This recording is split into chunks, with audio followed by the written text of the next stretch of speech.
Bonjour, aujourd'hui nous allons parler de la vaccination. Je me présente, Patrick Durand, docteur vétérinaire depuis plus de 40 ans et pratiquant les médecines alternatives depuis plus de 10 ans.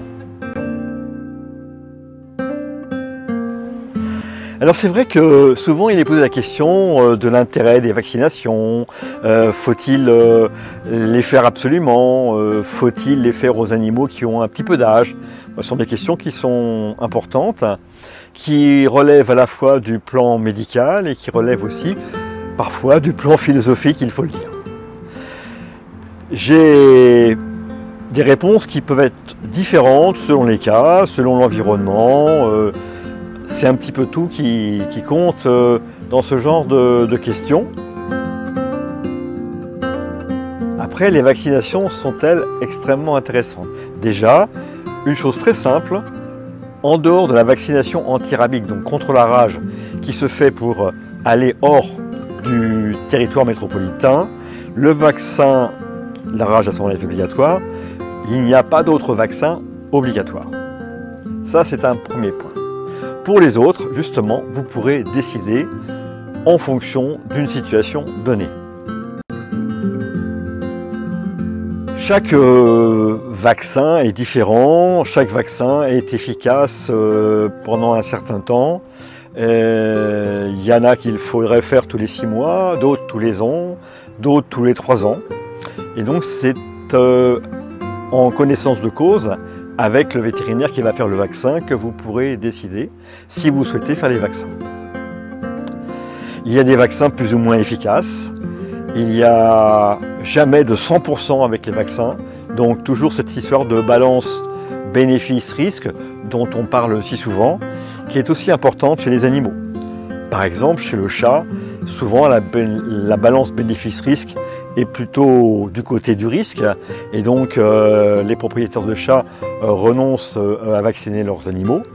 Par contre, chez le cheval, le bénéfice-risque est assez favorable, et les propriétaires de chevaux seront prêts toujours à faire les vaccins.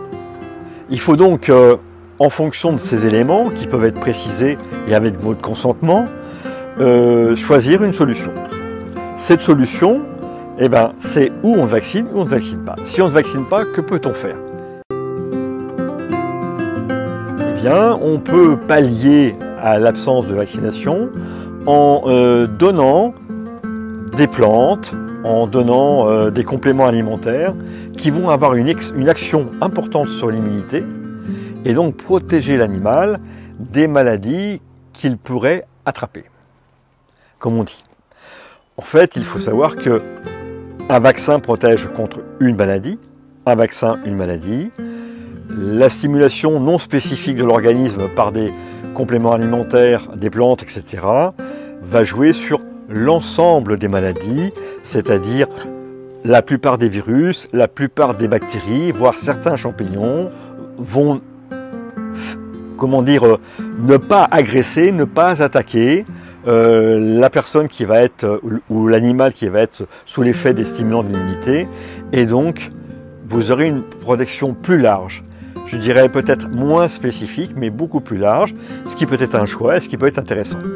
Imaginons par exemple le chat, puisque j'en parlais tout à l'heure, où je disais que le bénéfice-risque n'était pas en faveur du bénéfice, c'est que les vaccins ne correspondent pas à des maladies qu'on trouve dans la nature, ou alors très peu, ou alors des valences vaccinales qui sont en retard par rapport à l'évolution du virus, et que les 2 grosses maladies du chat, par exemple, n'ont pas de vaccins qui permettent de lutter contre.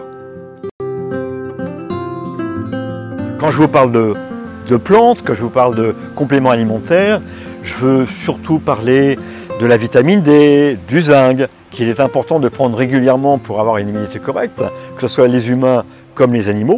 Les présentations vont être un peu différentes, les posologies vont être différentes, mais c'est extrêmement intéressant. Et puis quand je parle des plantes, je parle surtout de l'échinacée pourpre, qui est reconnue comme étant la plante la plus efficace pour l'immunité. Je dis bien l'échinacée pourpre, Echinacea purpurea, qui est beaucoup plus puissante qu'Angustifolia, et qu'il faut prendre de préférence sous une forme nature, c'est-à-dire en extrait hydroalcoolique, pour que vous ayez une efficacité maximum.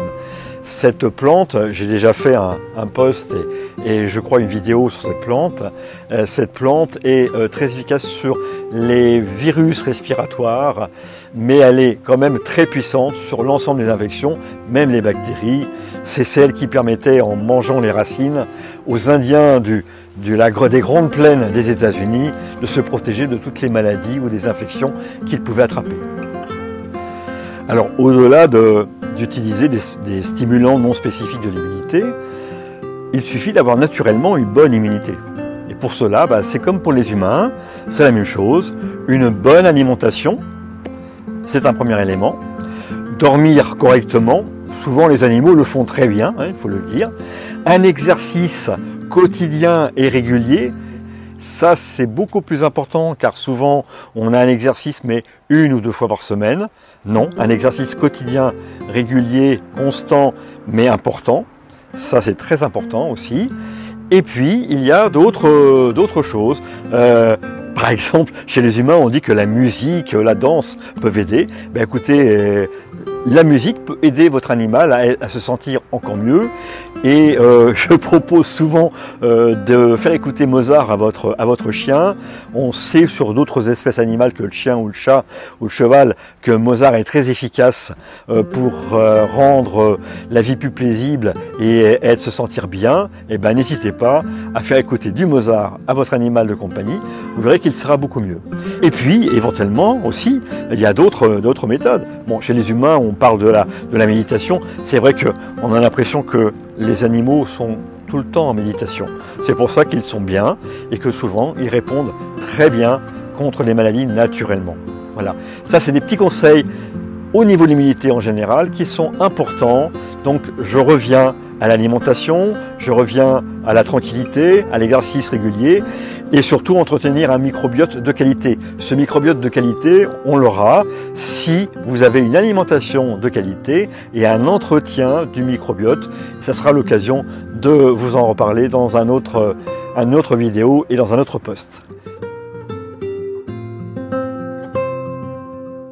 Maintenant, si vous décidez de vacciner votre animal, sachez qu'il peut être intéressant de le préparer à cette vaccination et de l'entretenir a posteriori, c'est-à-dire en donnant un traitement homéopathique avant, pendant et après, qui permettra de diminuer la réaction vaccinale, parce qu'on sait qu'il y a des réactions vaccinales qui se produisent, certaines immédiatement, d'autres à retardement et même d'autres très longtemps après.